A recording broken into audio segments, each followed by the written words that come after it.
Bismillahir Rahmanir Rahim. This letter is written specifically for Maulana Ibrahim Sahab Damat Barakatahum. In the name of Allah, the most gracious, the most merciful. Dated December 25th, 2024. Dear Sir, I hope this letter finds you in a good health. Allow me to introduce myself. My name is Habib Rehman Qasmi, a resident of Dhaka, Bangladesh, and I completed my education at the renowned Darul Uloom Deoband in India. Dear Sir, a very unfortunate situation has arisen regarding the Tablighi Jamat in Bangladesh, of which I am an eyewitness, and all of this is happening right before my eyes. Several other scholars are also witnesses of these events, having observed the same conditions. I am writing this letter to you because you visit Bangladesh every year, and we hope that you will play a role in resolving this issue. I had read the letter you wrote when you left the Nizamuddin Markaz, in which you clearly stated that your difference were regarding the Shura, Amarat, selected ahadith and the administrative matters of Tabligh. However, the situation in Bangladesh has taken a different turn.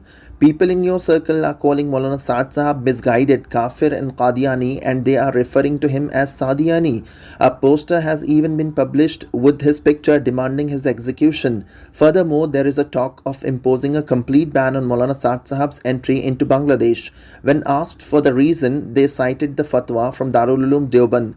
My question is to you, do you agree with these statements? If you agree, please publicly express your stance. If you disagree, kindly provide the public clarification, as the situation here is very delicate.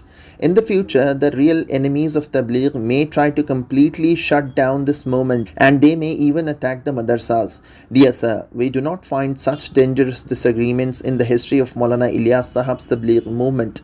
It is being sad, and since you left the Nizamuddin Markaz, many people have been killed, and in several places 2 centers have been established. Even in Pakistan, where Sheikhul Hadith Maulana Chiraguddin Sahab Damat Barakatahum had clarified that the group supporting Nizamuddin faced severe violence. If there is an issue with Maulana Saad Sahab's views, it is between Darul Uloom Deoband and Maulana Saad Sahab, not between your group and him.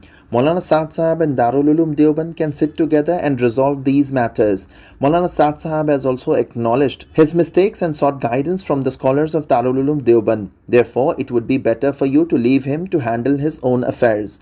I respectfully respect that you do not undermine the dignity of Darul Uloom Deoband, do not use their fatwas as a basis to protest against the Nizamuddin Markaz or launch a campaign against Maulana Saad Sahab.